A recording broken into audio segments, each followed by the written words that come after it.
Pinatawad ka ng Diyos, kaya magpatawad ka rin.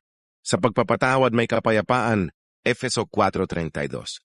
Magpakabait kayo sa isa't isa, maging mahabagin at magpatawaran kayo gaya ng pagpapatawad sa inyo ng Diyos sa pamamagitan ni Kristo.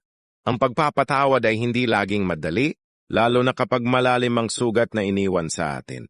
Pero ayon sa salita ng Diyos, hindi tayo pinapatawad dahil karapat-dapat tayo, kundi dahil sa kanyang pag-ibig at awa. Ganito rin ang inaasahan niya sa atin, magpatawad kahit mahirap.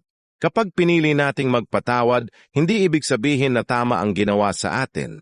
Ibig sabihin pinapalaya natin ang sarili natin mula sa galit, sakit at bigat ng damdamin. Ang hindi pagpapatawad ay parang pasan-pasan. Natin ang mabigat na bato, tayo rin ang nahihirapan. Tandaan natin pinatawad tayo ng Diyos ng paulit-ulit.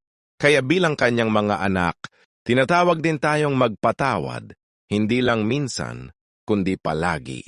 Sa pagpapatawad, hindi lang relasyon ang naaayos, kundi pati puso natin ay gumagaan at mas napapalapit tayo sa Diyos.